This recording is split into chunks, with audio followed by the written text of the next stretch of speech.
చేసిన మేలులను బట్టి మన ప్రభు మన ప్రార్థన ఆలకించి దిగి వచ్చి మనకు ఎన్నో మేలులు చేస్తూ ఉన్నారు. వాటిని మనం దాచిపెట్టుకోకూడదు.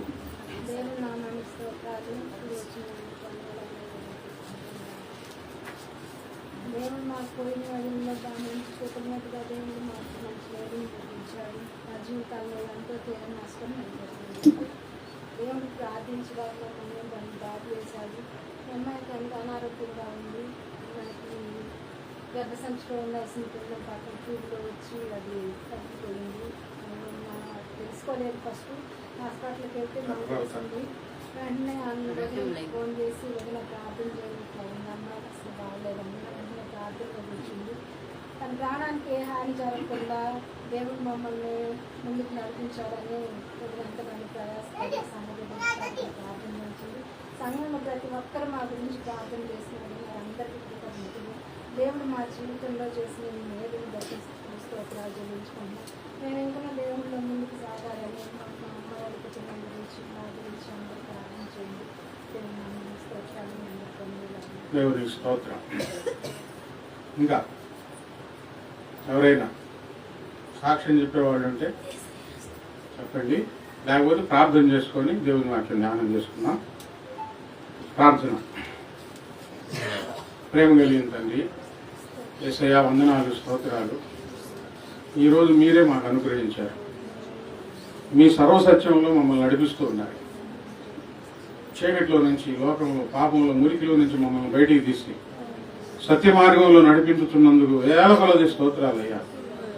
మీరు భూమి మీద మాకు ఇచ్చిన సంపదలు, ఐశ్వర్యం కంటే మీ సత్య మార్గం ఎంతో గొప్పది. జీవితాంతం అందులో నిలవబడే కృప అందరికీ దయచేయండి. బిడ్డలు ఇచ్చిన కానుకలను బట్టి స్తోత్రాలు చెల్లిస్తున్నాం. ఆరోగ్యం బిడ్డ విషయంలో గొప్ప కార్యం జరిగించి మీరు క్షేమం అనుగ్రహించి కాపాడినందుకు వందనాలు. ఇప్పుడు మమ్మల్ని కూడా మీరే కాపాడారయ్యా. మంచి జీవితం ఇచ్చారయ్యా. ఇప్పుడు మీ లేఖనాలు ధ్యానం చేయబోచుండగా మీరు సహాయం చేయండి. మీరు మాట్లాడండి నాయన, అద్భుతం చేయండి అయ్యా. ప్రతి వారి హృదయాలలో ఆదరణ కలిగించండి. నెమ్మది దయచేయమని మీ హస్తాలకు అప్పచెప్పుకుంటూ యేసయ్య నామంలో ప్రార్థించి ఈ వాక్యం ప్రారంభిస్తున్నాను తండ్రి. ఆమేన్. ఆంకవచ్చు. స్తోత్రాలు. అందరికీ వందనాలు. దైవ గ్రంథంలో నుండి ఎఫెసీయులకు రాసిన పత్రిక 5వ అధ్యాయము 8వ వచనం. ఎఫెసీయులకు రాసిన పత్రిక 5వ అధ్యాయం 8వ వచనం.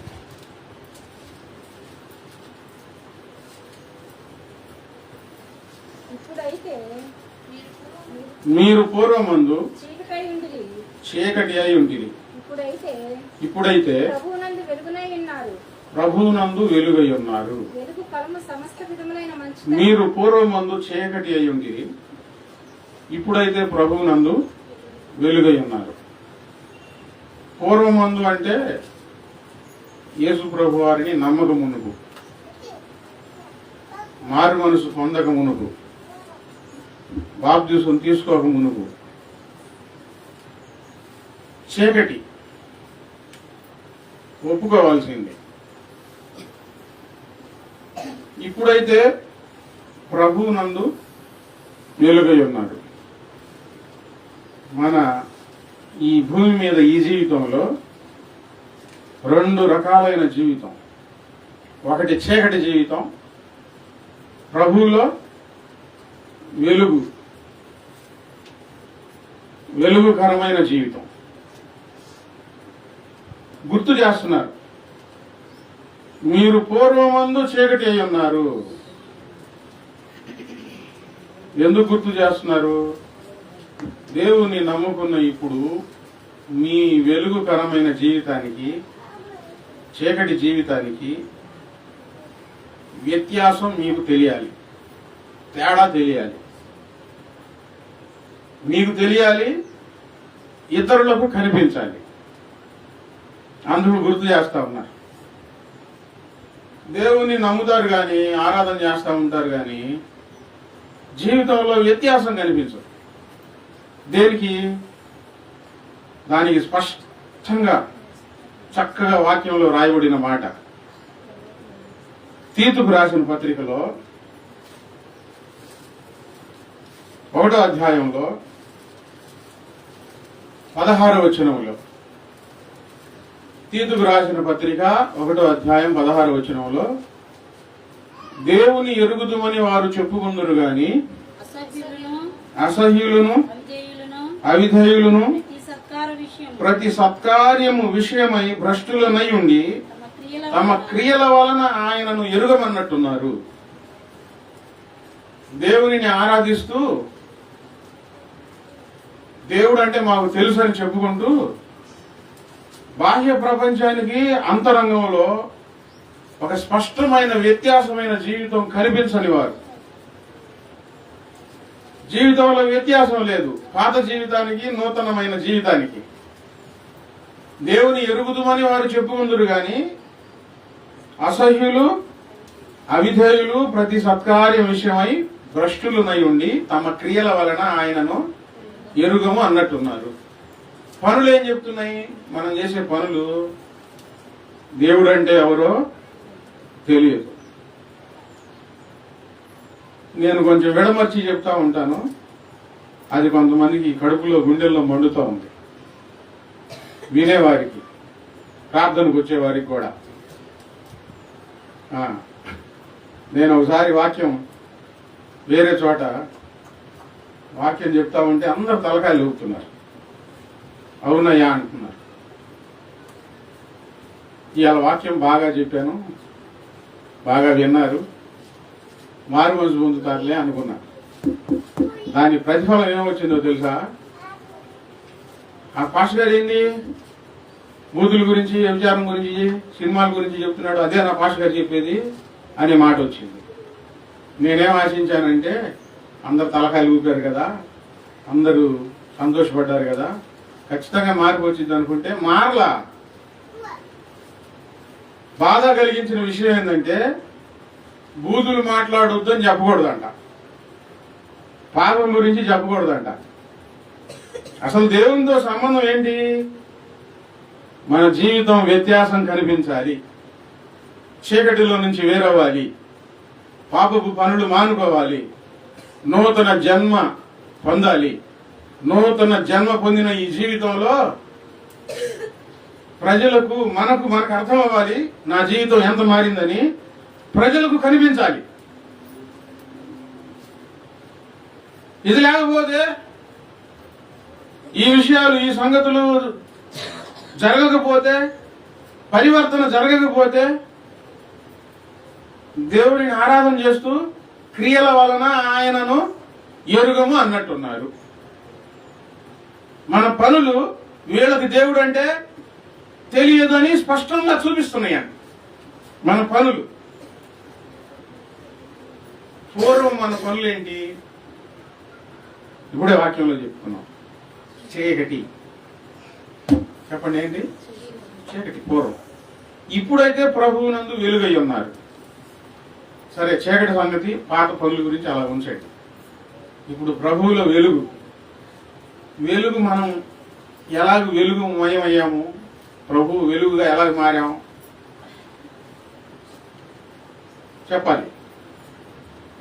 ఇప్పుడు పూర్వం చీకటి మన బిరుదు, ఇప్పుడు ప్రభువునందు వెలుగు. వెలుగుగా ఎలా మారాం?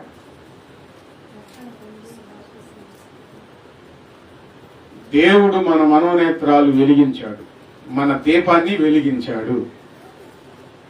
నా దీపము యేసయ్యా నీవు వెలిగించినావు, సుడిగాలిలోనైనా జడివానలోనైనా మారిపోదులే నీవు వెలిగించిన దీపము. చీకటి అయి ఉన్న మన జీవితాలను, ఒక క్రొవ్వొత్తిని, ఒక దీపాన్ని మనం ఎలాగ వెలిగిస్తామో, దేవుడు ఆయన వెలుగు చేత, ఆయన ప్రేమ చేత మన జీవితాలను వెలిగించాడు. అందుకని మనం ప్రభువులో వెలుగు అయ్యాం, జ్యోతులమయ్యాం. ప్రభువులో ఇప్పుడు మనం వెలుగు, ప్రభువునందు ఇప్పుడైతే ప్రభువునందు మీరు వెలుగై ఉన్నారు. చీకటికి వెలుగుకి ఎంత వ్యత్యాసం ఉంటుందో, మన ఆత్మీయ జీవితానికి పాత జీవితానికి అంత వ్యత్యాసం కనిపించాలి. చీకటి పనులు మనలో కనిపించాయనుకోండి, మనం వెలుగు ఫలం ఇవ్వలేం, వ్యత్యాసం కనిపించదు. మన పనుల వలన దేవుని నామానికి అవమానం వస్తుంది, మన జీవితానికి నష్టం కలుగుతుంది. దేవునికి నష్టం రాదు, మన జీవితానికి నష్టం వస్తుంది. దేవుడు మన దీపాలు వెలిగించాడు. ఇప్పుడు మనం ప్రభువునందు వెలుగుగా మారాం. ఒక ఇంట్లో చీకటి ఉంటే ఇంట్లో వారందరికీ ఎంత ఇబ్బంది అండి. దొంగలకి మంచిది, పాప పనులు చేసే వాళ్ళకి చీకటి మంచిది, మోసం చేసే వాళ్ళకి చీకటి మంచిది. మన గృహంలో ఒక చిన్న క్రొవ్వొత్తి వెలిగించిన ఆ వెలుగు ఇంట్లో ఉన్న వారందరికీ సంతోషాన్ని ఇస్తుంది, వెలుగునిస్తుంది. మనల్ని దేవుడు వెలిగించాడు. మన కుటుంబంలో మనం ఎలా ఉండాలి? వెలుగు చూపించే వారంగా ఉండాలి. మన జీవితం వెలుగు, వెలిగించబడ్డాం. వెలిగించబడి ఈ వెలుగు ఇంట్లో అందరికీ సంతోషాన్ని కలిగించాలి. పాత దినాలలో లాంతర్లు ఉండేవి, చిమ్నీలు ఉండేవి. వాటికి ఎంతమందికి తెలుసు? ఎదపోతున్నావా? నువ్వు నవ్వితే మాత్రం నాకు తెగ ఆనందంగా ఉంది. ముత్యాల్లా కనబడతాయి, తెల్లగా ఉంటావు. స్తోత్రం, హల్లెలూయా. ఎప్పుడంతే నవ్వుతా ఉండు. మన అందరం నవ్వుతానే చనిపోవాలి ప్రభు దగ్గరికి. చిమ్నీలు ఉండేవి, లాంతర్లు ఉంటాయి. దీపం వెలిగించబడుతుంది, దీపం వెలుగుతుంది, కానీ ఈ చిమ్నీలకి మసి పడుతుందండి, మసి పడుతుంది. దీపం వెలుగుతుంది కానీ వెలుగు బయటికి రాదు. ఇంకొక విషయం, దీపం వెలుగుతుంది, జీరో బల్బు కూడా వెలిగిద్ది, కానీ ఎక్కువ కాంతినివ్వదు. కొన్ని బల్బులు ఎక్కువ కాంతినిస్తాయి. ఎక్కువ కాంతినిచ్చే బల్బులకి విలువ వేరు, తక్కువ కాంతినిచ్చే బల్బులకు విలువ వేరు. నేను మిమ్మల్ని అడుగుతున్నాను, మీ ఆత్మీయ జీవితం ప్రభువు మిమ్మల్ని వెలిగించిన తర్వాత కొనారిల్లుతున్నారా? ఎక్కువ కాంతినిస్తున్నారా? జీరో బల్బులు లాగున్నారా? చక్కని ట్యూబ్ లైట్లు లాగున్నారా? మీ ఆత్మీయ సాధన, ప్రార్థనా జీవితం, వాక్య ధ్యానం, దేవుని మీద ప్రేమ, దేవుని ఎడల భయభక్తులు ఎంత ఎక్కువగా ఉంటే అంత కాంతి మీలో నుంచి వస్తుంది. తక్కువ ఉంటే చెప్పండి, తక్కువ ఉంటే తక్కువ కాంతి వస్తుంది. ఇప్పుడు ఈ లాంతరంలోకి వద్దాం. మరలా దీపాలు వెలుగుతున్నాయి, అది దీపం బాగానే వెలుగుతుంది, చిమ్నీకి మసి కట్టుకుంది. మసి కొట్టుకున్న చిమ్నీలకి ఏం చేయాలంటే తీసి వాటిని తోమి శుభ్రంగా తుడిచి కడగాల. లేకపోతే వెలుగునివ్వలేవు, దీపం వెలుగునివ్వలేదు. బాగా మెరుస్తా ఉన్నాయి అనుకోండి, దానిని కడగాల్సిన పని లేదు, తోమాల్సిన పని లేదు. బాగా వెలుగునిచ్చే దీపాలు కోరుకుంటారా? కొనారిల్లుతున్న దీపాలు కోరుకుంటారా? చెప్పండి. వెలుగునిచ్చే దీపాలు కోరుకుంటాం కదా. మరి ప్రభు మనల్ని వెలిగించిన తర్వాత కొనారిల్లుతున్న వారంటే ఇష్టపడతారా? బాగా వెలుగుతున్న తేజరిల్లుతున్న దీపాలంటే ఇష్టపడతారా? మన ప్రభు గారు బాగా తేజరిల్లుతున్న దీపాలంటే ఆయనకు ఇష్టం. ఇప్పుడు ఒక బంగారపు ఉంగరం ఉందనుకోండి, దానికి మసి కట్టుకొని పోయి మట్టిగా ఉంటే దాన్ని పెట్టుకోవడానికి ఇష్టం పడతామా? దాని పని ఏంది? ఇప్పుడు దాన్ని ఏం చేయాలా? తోమాలి, కడగాలి, శుభ్రం చేయాలి. బాగా మెరుస్తా ఉంటే అప్పుడు మనం ఒంటికి ధరించుకుంటాం. దేవుని పనిలో, సంఘంలో నువ్వు కొనారిల్లుతున్నంతసేపు ప్రభువుకి బాధ, కొనారిల్లుతున్నంతసేపు నీ ఇంట్లో వారికి బాధ, సంఘంలో కూడా బాధ. మీడుకు అంటా ఉన్నావు. వెలుగుతుంది దీపం, కానీ మసిగొట్టుకొని పోయి ఉంది.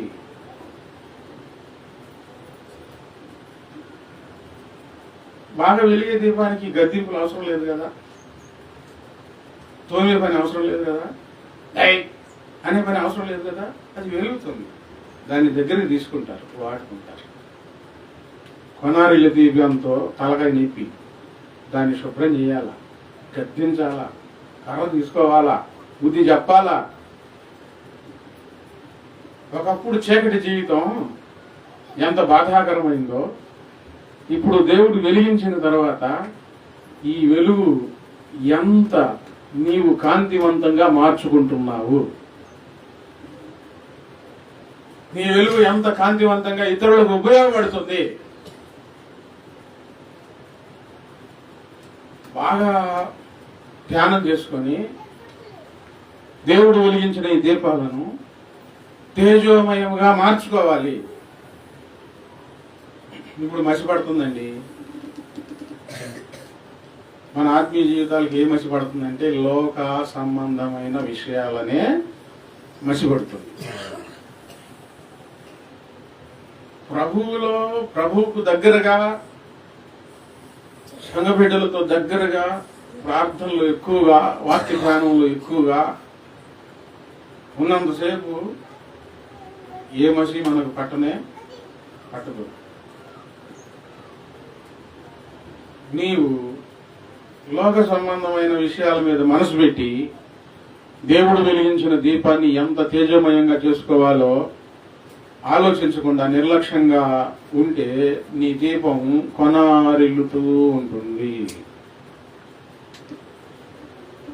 ఇప్పుడు దేవుని తప్ప, ఆశగారి తప్ప, వ్యక్తిగతంగా నీ తప్ప?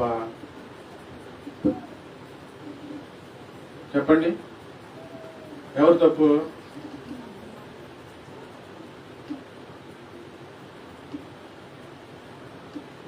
ఎంత జాగ్రత్తగా ఉంటే అంత తేజోమయంగా మనము మారుతాం.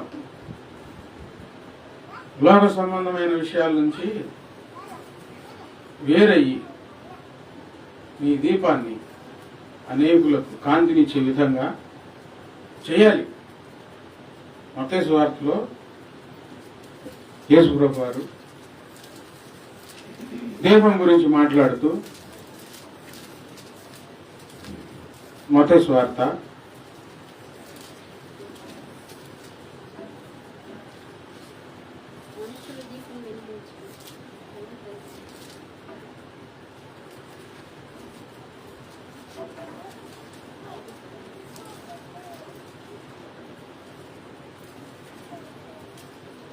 5వ అధ్యాయం 15వ వచనం. మనుషులు దీపము వెలిగించి కొంచెము కింద పెట్టరు గాని అది ఇంట నుండి వారందరికి వెలిగించుటకై దీపస్తంభం మీదనే పెట్టుదురు కదా. దేవుడు దీపం వెలిగించింది, నీ జీవితాన్ని వెలిగించింది కొంచెం కింద పెట్టడానికి కాదు. అంటే ఎవరైనా కప్పి పెడతారా? ఎవరైనా గంపలో కప్పి పెడతారా వెలుగు రాకుండా? వెలిగించే దేనికి? దీపస్తంభం మీద పెట్టి అందరికీ వెలుగు రావాలి, అందరికీ కనిపించాలి అని పెడతారు. 16వ వచనంలో మనుషులు మీ సత్క్రియలను చూసి పరలోకమందున్న మీ తండ్రిని మహిమపరచునట్లు వారి ఎదుట మీ వెలుగు ప్రకాశింపనీయండి. మీ సత్క్రియలను చూసి. వెలుగు ప్రకాశించడం అంటే సత్క్రియలు చేయటమే. సత్క్రియలు అంటే ఏంటి? సత్క్రియలు అంటే ఏంటి? వాక్య సంబంధమైన విషయాలు, వాక్యాధారమైన విషయాలు. సత్క్రియలు అంటే వాక్యానికి విరోధంగా ఉండేవి కాదు. అవి సత్క్రియలు కాదు, మంచి పనులు కాదు. వాక్యాధారమైన విషయాలు. నువ్వు అనవసరంగా కాలం వెళ్ళబుచ్చుతున్నావు అనుకో, ఇది వాక్యాధారం కాదుగా. సమయమును పోనివ్వక సద్వినియోగం చేసుకుంటుందా లేదా? అనవసరంగా సమయాన్ని పోగొడతా ఉంటే అది వాక్యాధారం కాదుగా. సమయాన్ని సద్వినియోగం చేసుకుంటుంటే మంచి పని. ఇతరులకు దేవుని నామములో, దేవుని దైవ చిత్తానుసారంగా సహాయం చేస్తూ ఉంటే అవి సత్క్రియలు. నీకు ఇష్టమైతే మా వాళ్ళు, మాకు తెలిసిన వాళ్ళు అని చెప్పి వెళ్తావు. దేవుడు చెప్తే అసలు చేయవు. దేవుని నామమును చేయాలి సత్క్రియలు అనేవి. మంచి పనులు అనేవి బాప్తిసం తీసుకున్న తర్వాత పరిశుద్ధంగా ఉండి చేసేవి సత్క్రియలు. ప్రార్థన చేయాలి, స్వార్థ చేయాలి. నీ పొరుగు అన్ని నీ చేతనైనంత వరకు అన్ని విషయాల్లో సహాయం అందించాలి, లేదా ప్రార్థన చేయాలి సహాయం కలగాలని. చెడ్డ పనులు చేస్తూ ఉంటే అది వెలుగా చీకట? ఆ చెడ్డ పనులు సింపుల్గా ఆలోచించుకుంటే అర్థమైపోయిందండి.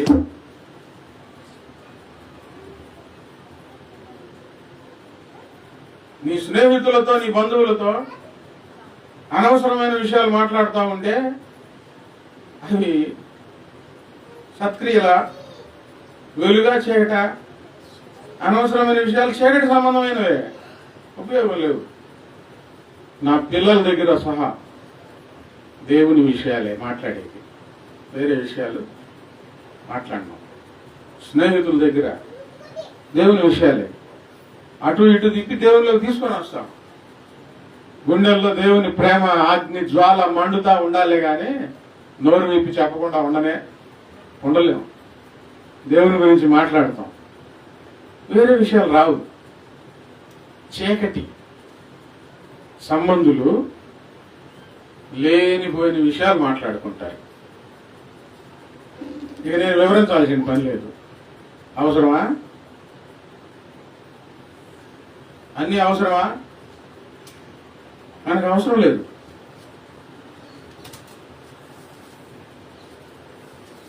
సత్క్రియలు, మనుషులు ఎదుట మీ సత్క్రియలను కనబరచండి, మీ వెలుగు ప్రకాశింపనివ్వండి అని యేసుప్రభు వారు కోరుకున్నారు. మసి పెట్టుకొని పోయింది అనుకోండి, దీపం వెలుగుతానే ఉంటుందిలే గాని కాంతి విరజిమ్మదు. లోక సంబంధమైన కార్యాల్లో, ఇటు దైవ సంబంధమైన కార్యాల్లో దీపం వెలుగుతుంది. పాలిభాయం అవుతూ ఉంటాం. ఒకవైపే ఉండాలి. యేసుప్రభు వారు చెప్పారు ప్రకటన గ్రంథంలో 2వ అధ్యాయంలో, జాగ్రత్తగా ఈ వాక్యం వినండి, వాక్యం మనసులోనికి చేర్చుకోండి. దేవుని భయంతో మీ దీపాలు విరజిమ్ముతూ ఉండాలి మీ వెలుగు. 2వ అధ్యాయంలో 5వ వచనంలో, నేను ప్రకటన గ్రంథం 2:1-2:5, నేను నీ మీద తప్పు ఒకటి మోపవలసి ఉన్నది. నీవు ఏ స్థితిలో నుండి పడిపోయిదివో అది జ్ఞాపకం చేసుకుని మారు మనసు పొంది మొదటి క్రియలు చేయి. అట్లు చేసి నీవు మారు మనసు పొందితేనే సరి, లేని యెడల నేను నీ యొద్దకు వచ్చి నీ దీపస్తంభమును దాని చోట నుండి తీసివేస్తాను. ఇక్కడ యేసుప్రభు వారు నేరుగా సంఘంతో ఆయన స్వయంగా మాట్లాడుతున్న మాట. మధ్యలో ప్రవక్త లేరు, ఆయనే మాట్లాడుతున్నారు. దేని గురించి మాట్లాడుతున్నారంటే నీ దీపస్తంభం. నీ దీపం. ఇప్పుడు దీపాలు వెలిగించబడి ఉన్నాయి, దీపం వెలుగుతుంది. కొంతమంది దీపాలు వెలుగును వెదజల్లుతున్నాయి, కొంతమంది దీపాలు కొనారెళ్లుతున్నాయి. ఈ విషయంలో యేసుప్రభువు వారు చెప్తున్నారు, నేను నీ మీద తప్పు ఒకటి మోపాల్సి ఉంది. అదేంటంటే నీవు ఏ స్థితిలో నుండి పడిపోతావో జ్ఞాపకం చేసుకొని మారు మనసు పొంది. మారు మనసు గురించి యేసుప్రభువు వారు మాట్లాడుతున్నారు. మారు మనసు పొందమని ఎవరికి చెప్తాం? మారు మనసు పొందండి అని ఎవరికి చెబుతాం?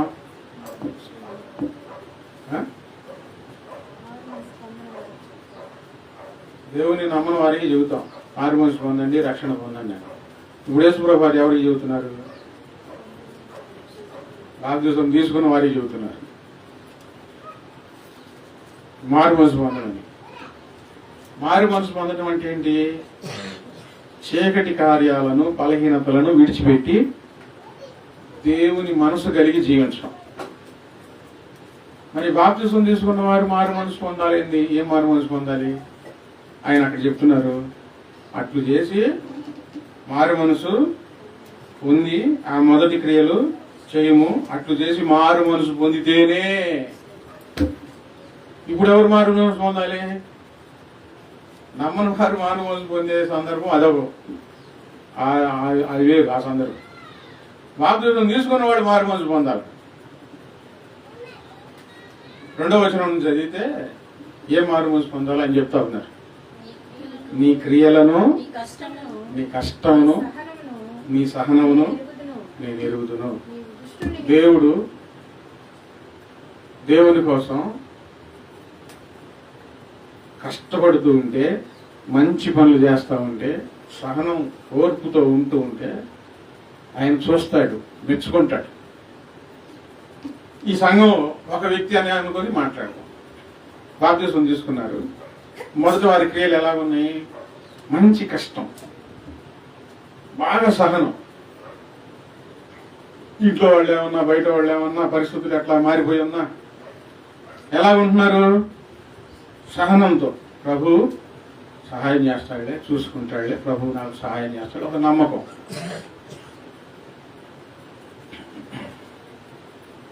మూడవ వచనంలో నీవు సహనం కలిగిన నామం నిమిత్తము భారం భరించి. మొదట ఏం చేశారు?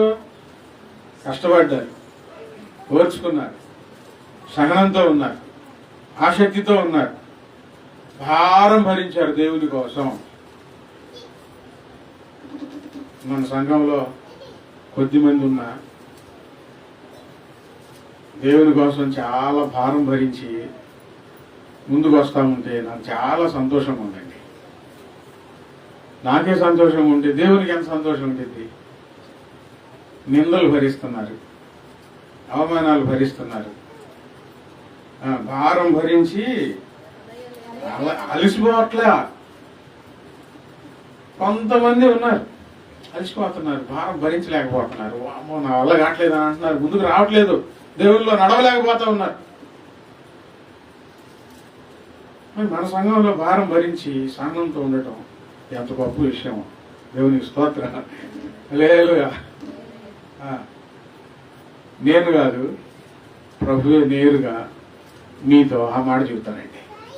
నాకు తెలుసు నువ్వు ఎంత భారం భరించావని ఆయన మీతో అంటారు. ఓర్చుకోండి, ఆయన స్వరం వినపడింది మీకు. ఈరోజు వాక్యంలో వినపడుతుందేమో. మొదట అలా నడిచారు, తర్వాత ఏమైంది? 5వ వచనం, నీవు ఏ స్థితిలో నుండి పడితివో అది జ్ఞాపకం చేసుకో. నడిచి భారం భరించి అలసిపోకుండా సాగిపోయి ఏమయ్యారు? గమ్యం చేరుకోవాలా, పడిపోయారు. ఏం జరిగింది వీళ్ళ జీవితాల్లో? బాప్తిసం తీసుకొని భారం భరించి అలసిపోకుండా సాగి గమ్యం చేరలా, పడిపోయారు మధ్యలో. దేవుడు చూశాడు, పడిపోయి అలాగే ఉన్నారు.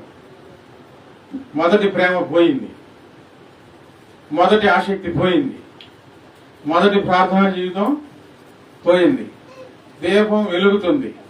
వీళ్ళు పడిపోయి ఉండారు, జాగ్రత్త వినండి, పడిపోయి ఉండారు, దీపం వెలుగుతుంది అంటే దాని అర్థం ఏంది? కొనారిల్లుతున్నారు, కొనారిల్లుతున్నారు. మా ఇంటికాడ కరివేపాకు చెట్టు ఒకటి వేసింది, రోజు చూస్తుంటే దానికి 4 కొమ్మలే ఉంటున్నాయి. నెల అయిపోయింది, దానికి 4 కొమ్మలే ఉంటున్నాయి. బుడ్డ చెట్టు, చిన్న చెట్టు. నేను పొద్దున్న వాక్యం పెడతా, దానికి వెళ్ళి చూస్తూ ఉంటాను. ఎన్ని రోజులు చూసినా 4 కొమ్మలే ఉన్నాయి. దీని సంగతి అయిపోయింది, ఇది ఎప్పుడు పోయిందో తెలియదు అనుకుంటా ఉండేసరికి ఒక రోజు పొద్దున్నే చూస్తే ఇంకో 4 కొమ్మలు వచ్చి ఉన్నాయండి దానికి. ఆహా, ఇంకో 4 కొమ్మలు చిగురించిందే మొత్తానికి, ఇది పెరిగిద్ది అనుకుంటా ఉన్నాను. ఆశ కలిగింది, నాకు సంతోషం వచ్చింది. దేవుని పిల్లలారా, దీపాలు వెలుగుతున్నాయిలే కానీ కొనారిల్లుతా ఉంటే ఎవరికి బాధ అండి? ఎవరికి బాధ చెప్పండి? దేవుడు ఎవరైతే నీ దీపాన్ని వెలిగించాడో, ఈ దీపాన్ని వెలిగించి ఇక 4 దీపాలు వెలిగించాలి ఆశపడ్డాడో, ఆ దీపం ఏమైపోయింది? ఇప్పుడు పడిపోయింది, వెలుగుతానే ఉంది, కొనారిల్లుతా ఉంది. పడిపోయి నేను బాగానే ఉన్నానులే, దేవుడు అర్థం చేసుకుంటాడులే, దేవుడు నన్ను నడిపిస్తాడులే. పడిపోయి, నిలబడి కాదు, చక్కగా వెలుగుతా కాదు, పడిపోయి. ప్రభు వచ్చారు, ప్రభు వారు వచ్చి మొదట ఎంత బాగున్నావు, ఎంత చక్కగా భారం భరించావు, అలసిపోకుండా ఎంత సాగావు. అయితే ఒక్క తప్పు నీలో జరుగుతుంది, నువ్వు పడిపోయావు. బాప్తిసం తీసుకొని ఏం చేశారు? కొంతకాలం సాగి చెప్పండి, ఏం చేశారు? ఏమైంది? పడిపోయారు. దీపం వెలుగుతుందిలే కానీ తేజ వెళ్ళట్లేదు, పడిపోయి ఉన్నారు. ప్రభు అంటున్నారు, నువ్వు ఏ స్థితిలో పడిపోతావో అది జ్ఞాపకం చేసుకొని అక్కడి నుండి ఏం చేయమంటున్నారు? మారు మనసు పొంది, అంటే లేవటం. అక్కడి నుంచి పడిపోయిన స్థితిలో నుంచి నీవు లేవాలి. నువ్వు ఫలాన్ని తప్పు చేసావని ప్రభు వారు అంటలా. ఏ స్థితిలో పడిపోయావు నువ్వు జ్ఞాపకం చేసుకో, ఎక్కడ తప్పు జరిగిందో నువ్వు జ్ఞాపకం చేసుకో. ఇప్పుడు బాధ్యత ఎవరి మీదకి వచ్చింది? మనం ఏం పొరపాటు చేసామో, ఏ మాట మాట్లాడామో, ఎక్కడ కోపడ్డామో, ఎక్కడ అవిధేయతంగా ఉన్నామో, ఎక్కడ తప్పు చేశామో మనకు తెలుసా తెలీదా? మన తప్పులు మనమే తెలుసుకొని మనమే పశ్చాత్తాపడి ఆ స్థితి నుంచి లేవవలసిన బాధ్యత దేవుడు మన మీదే ఉంచాడు, మన మీదే ఉంచాడు. ఒక చోట ప్రార్థనకి వెళ్ళిన కాడ ఈ సందర్భం చెప్తా ఉంటే పాస్టర్లు తెగ నవ్వుకుంటా ఉన్నారు, సంతోషపడతా ఉన్నారు. మనం చేసిన తప్పులు మనం తెలుసుకోకపోతే బయట వాళ్ళు వచ్చి ఎందుకు చెప్పరండి? బయట వాళ్ళు వచ్చి మనకు చెప్పేది ఏంది? ఒకరి జాతి చెప్పించుకునేది ఏంది? మన తప్పు మనం తెలుసుకొని సరి చేసుకున్నాం అనుకోండి, బయట వాళ్ళు నోళ్ళు మోయబడవా? నాదే తప్పు అనుకుంటే బయట వాళ్ళు మాట్లాడతారా? దేవుడు నేర్పించిన పాఠం అది. నువ్వు ఏ స్థితిలో పడ్డావో, పడిపోయావో అది జ్ఞాపకం చేసుకొని నువ్వు లేవాలి, నువ్వు మారు మనసు పొందాలి. పాష గారు చనిపోతే అక్కడికి వెళ్ళాను. ఒక ఆయన పెద్ద ఆయన నల్ల కళ్ళజోడు పెట్టుకొని ఒక పెద్ద బూది మాట అన్నట్టు. నేను అలా చూశాను, గుర్తుపెట్టుకున్నా. మళ్ళీ అదే పాష గారు జ్ఞాపకార్థం ఆదరణ కుడికి పెట్టారు. ఆయనే వచ్చి ఈ పెద్ద బూది మాట అన్న ఆయన వచ్చి నా పక్కన కూర్చున్నాడు. నా పక్కన కూర్చొని ఆ పాష గారు ఇట్లా, ఈ పాష గారు ఇట్లా, ఆయన పాట ఇట్లా పాడుతున్నాడు, ఆయన వాక్యం ఎట్లా చెబుతున్నాడు, ఆయన ఎందుకు పిలిచాడు అని అన్నీ చెప్తా ఉన్నాడు. ఆయన అన్నా మీరు పాస్టర్ గారా అని అడిగా. అవును పాస్టర్ గారు నేనయ్యా అన్నాడు. అన్న ఆ రోజు నల్ల కళ్ళజోడు పెట్టుకొని ఆయన చనిపోయిన రోజు మీరు వచ్చారా అంటే వచ్చానయ్యా అన్నాడు. ఇప్పుడు తెల్ల కళ్ళజోడు ఉందిగా, నల్ల కళ్ళజోడు ఏదన్నా జేబులో లోపల ఉందయ్యా అన్నాడు. నల్ల కళ్ళజోడు లోపల పెట్టాడు, ఈసారి తెల్ల కళ్ళజోడు పెట్టాడు.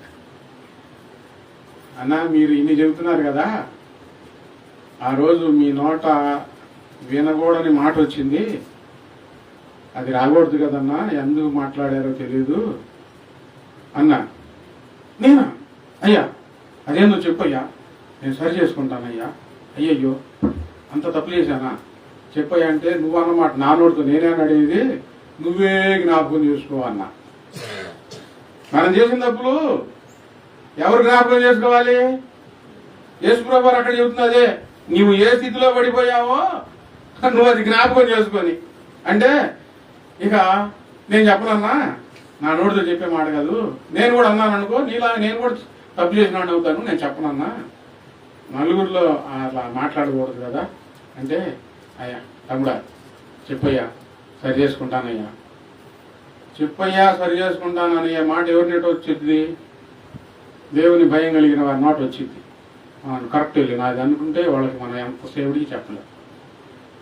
అది ఏమైనా తప్పు ఉందా అనే ఆలోచన కలిగిన వారికి చెప్పొచ్చు. ఒకళ్ళు చెప్తే నేను విన్నాను, నేను చేసింది కరెక్టే అనుకున్న వాళ్ళకి అస్సలు చెప్పలేదు. దేవుడు కూడా చెప్పలేడు, బాధపడుతున్నాడు. సరి చేసుకుంటా తమ్ముడా, చెప్తాముడా, పక్కనే కూర్చున్నానుగా, ఈ పొద్దాగలు కదిలిస్తాను, చెప్తాముడా అంటున్నాడు.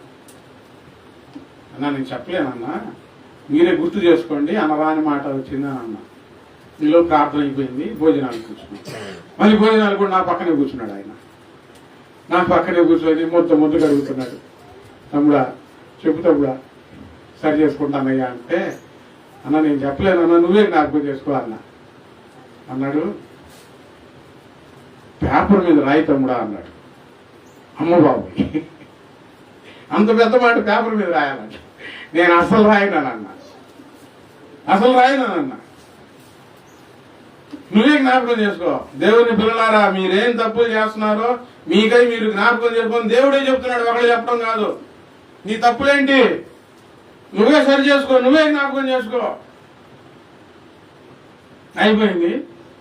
మేము లేచి బండి దగ్గరికి వచ్చాము, వాళ్ళు వచ్చారు. మళ్ళీ పట్టుకున్నాడు, తమ్ముడా అదేదో చెప్తాముడా నేను సరి చేసుకుంటానంటే, ఈ మాటలు ఆ రోజు ఏదే మాట అయితే మాట్లాడాడో అదే మాట మాట్లాడాడు మళ్ళీ. ఇదిగో ఇదే ఈ మాట నువ్వు మాట్లాడింది, ఇదే మాట, ఈ మాట దీంట్లో ఏం తప్పు ఉంది, అది కామను అందరికి వచ్చిద్ది అని అన్నాడండి. ఈయన తోడు ఇంకో పాస్టర్ గారు రెండు పక్కన, దాంట్లో తప్పే ఉందిలయ్యా, సహజంగా వచ్చిద్దని ఆయన కూడా అన్నాడు. పాపం ఏదో తప్పేందో పరిశుద్ధత ఏంటో అపవిత్రత ఏంటో అర్థం కావట్లా, దేవుని ఆరాధిస్తున్నారు కానీ.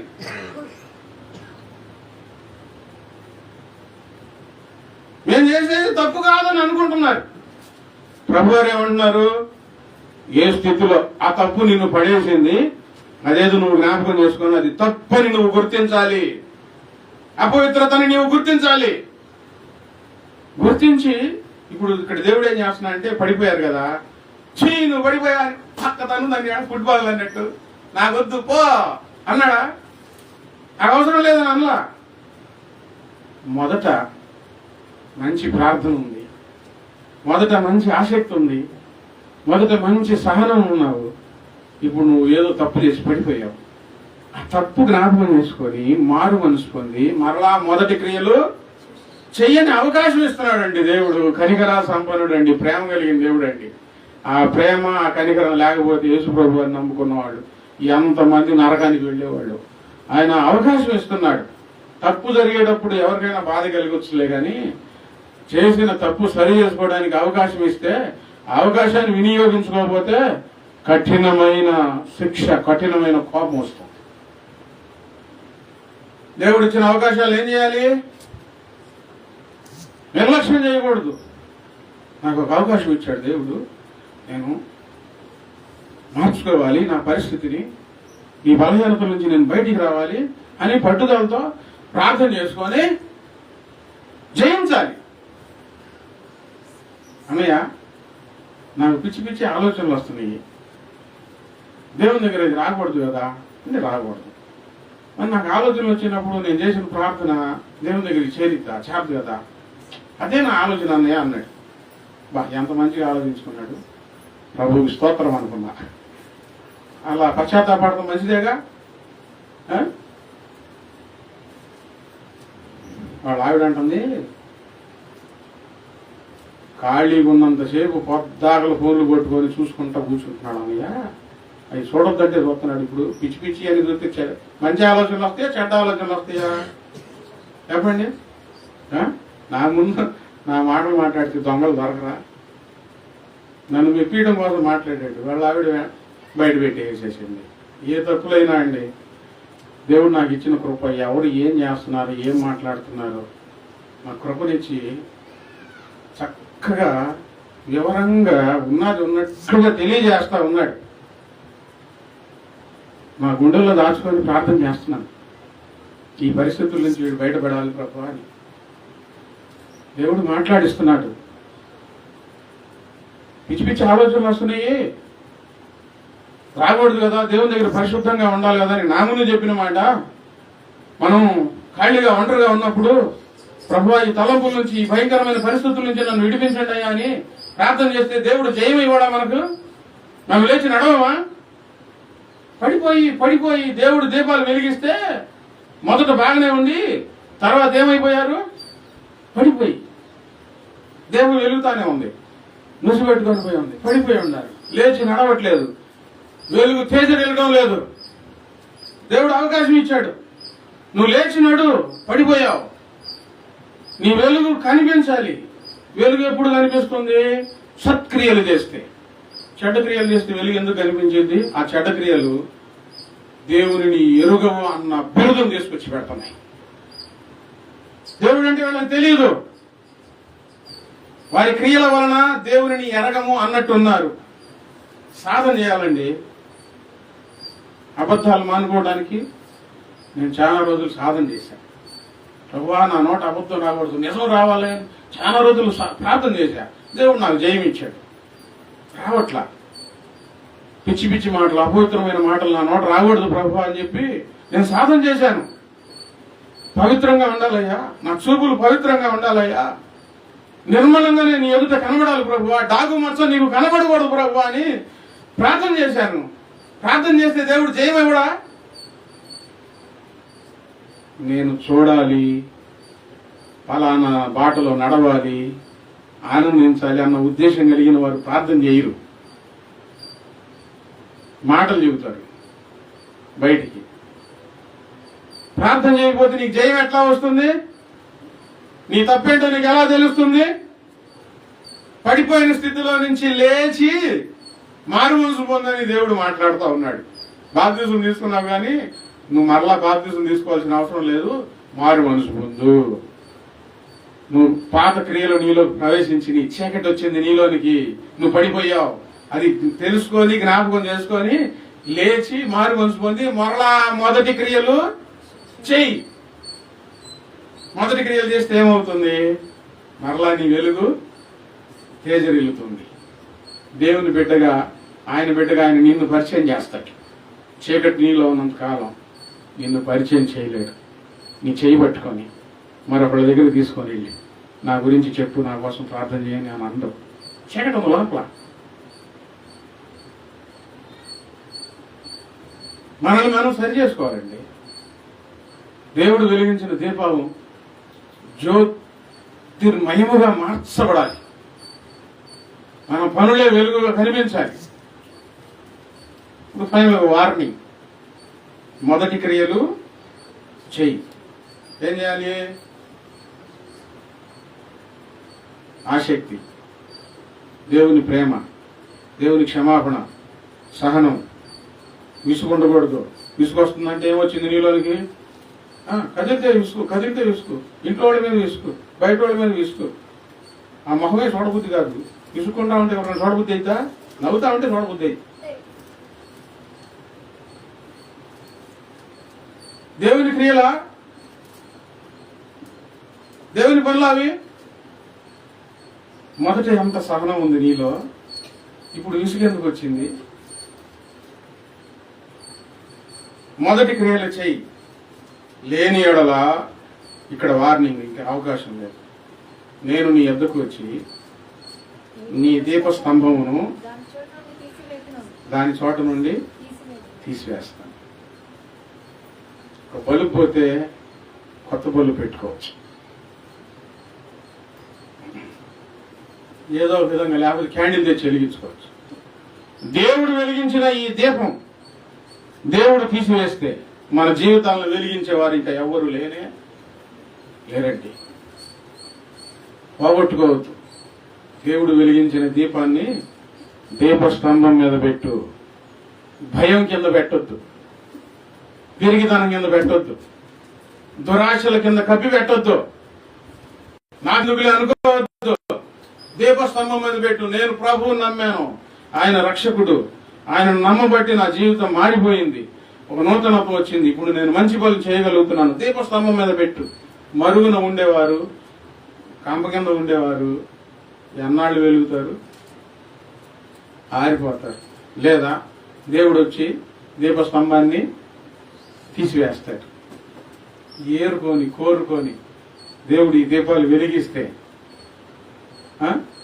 కొన్ని రోజులు నడిచి పడిపోవడం కోసం కాదు, కొన్ని రోజులు వెలిగి ఆరిపోవడం కోసం కాదు, తుది శ్వాస వరకు నిలిచి నీ చేతిలో నీ సేవలో నా జీవితం కడతేరని, నీ చేతిలో నీ సేవలో నా జీవితం కడతేరని, నా బ్రతుకంతా ప్రభు నీ కోసమే, నా బ్రతుకంతా ప్రభు నీ కోసమే, కరిగిపోవాలి క్రొవ్వొత్తిలా, కరిగిపోవాలి క్రొవ్వొత్తిలా, నీ చేతిలో నీ సేవలో నా జీవితం కడతేరని, ఏనాడు నేను మరణించాల్సిన నన్ను, ఏనాడు నేను మరణించాల్సిన నన్ను దయచూపి కృప చూపి కరుణించి బ్రతికించి, దయచూపి కృప చూపి కరుణించి బ్రతికించి, నాదరించిన నా ప్రభు యేసయ్యా, నాదరించిన నా ప్రభు యేసయ్యా, నీ చేతిలో నీ సేవలో నా జీవితం కడతేరని, నా బ్రతుకంతా ప్రభు నీ సేవలో, నా బ్రతుకంతా ప్రభు నీ సేవలో, కరగిపోవాలి కొవ్వొత్తిలా, కరగిపోవాలి కొవ్వొత్తిలా. ఎంత ఆశతో వెలిగించాడండి దీపాన్ని. ఎప్పుడో చనిపోవాల్సిన పని. ఎన్ని ప్రమాదాలు. బ్రతికున్నామంటే దేవుని సెలవు కదా. దేవుని తీసేస్తే ఎంతలోకండి? గడ్డి పువ్వుని ఇట్లా తుంచినట్లు తీసివేయగలుగుతాడు. తీసివేయాల. ఆశతో దీపాన్ని వెలిగించాడు, ప్రేమతో దీపాన్ని వెలిగించాడు. మరలా తీసివేసేదాకా తెచ్చుకోవద్దు. ఆయన చేతులతో వెలిగించిన దీపం ఆయన చేతులతో ఇంకొద్దు అని తీసివేసేదాకా తెచ్చుకోవద్దండి. 2-3 నేను చెప్పాను.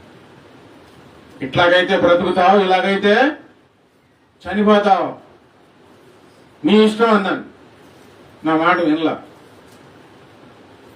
బ్రతకడం కోసంగా నేను చెప్పేది. కళ అయినా, దర్శనమైనా, వాక్యమైనా, హెచ్చరిక అయినా బ్రతకాలనేగా దేవుని తరపున చెప్పేది. నా మాట వినలా. ఇప్పుడు లేరు. దేవుడు తీసివేస్తేనేగా మరణం వచ్చేది. దేవుని పిల్లలారా, ఎంత ఆశతో ఈ దీపాలు వెలిగించడం.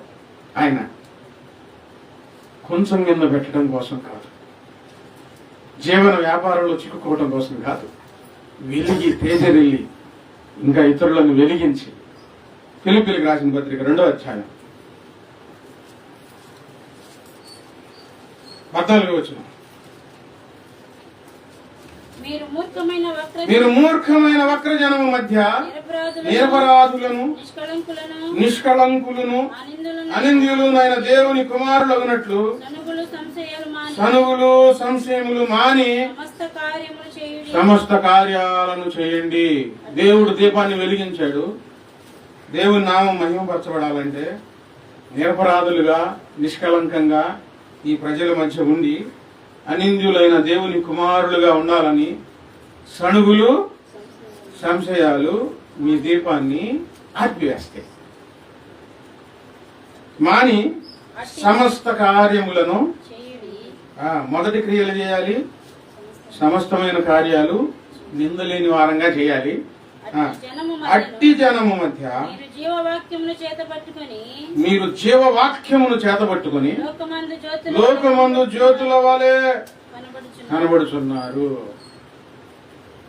ఈ వాక్యాన్ని హృదయంలో నింపుకొని, ఈ వాక్యాన్ని జీవితంలో నింపుకొని ఎట్లా కనబడాలి? ఈ లోకంలో జ్యోతుల వలె, అంటే దీపాలలాగా. జ్యోతి అని దేవుడు దేనికి పేరు పెట్టాడో తెలుసా? పెద్ద జ్యోతి, చిన్న జ్యోతి అని సూర్యునికి చంద్రునికి పేరు పెట్టారండి. ఇక్కడ జ్యోతుల వలె అన్నారు. ఆ సూర్యుని లాగానో ఆ చంద్రుని లాగానో మనం ప్రకాశిస్తూ బ్రతకాలి. దేవుని ఆశయాలను నెరవేర్చాలి. దేవుని మనసును సంతోషపెట్టాలి. ఆగిపోతే సుడిగాలు వస్తున్నాయన్నా, పెను తుఫాన్లు వస్తున్నాయన్నా, ఎంతవరకే ఆరిపోకుండా ఉండిద్దన్నా అంటే ఏసన్న గారు రాసిన పాట. దేవుడు వెలిగించాడు దీపం. సుడిగాలిలోనైనా జడివానలోనైనా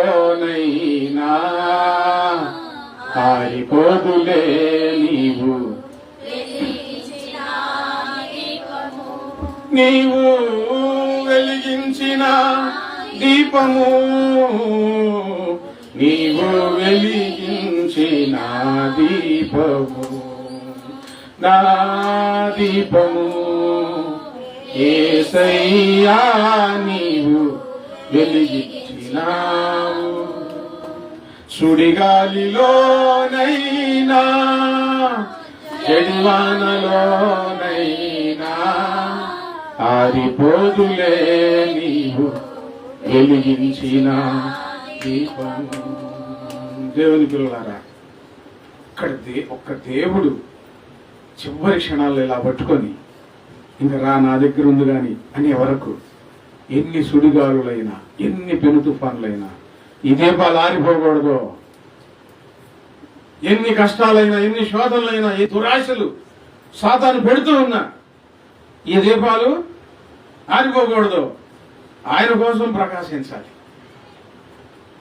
వద్దు వ్యర్థం వీళ్ళు పడిపోయి మేము బాగానే ఉన్నాం అనుకుంటా ఉంటే, దేవుని హెచ్చరికలు వినకుండా ఉంటే ఆయన వచ్చి ఆయన దీపం తీసివేస్తే అంతకంటే మరొక దౌర్భాగ్యం లేదు. దేవుని చేతులతో వెలిగించిన దీపాలు దేవుని చేతులలో అలాగ ఆయన దగ్గరికి తీర్చుకోవాలి కానీ తీసివేయకూడదు. మోకరించండి, ప్రార్థన చేసుకోవాలి.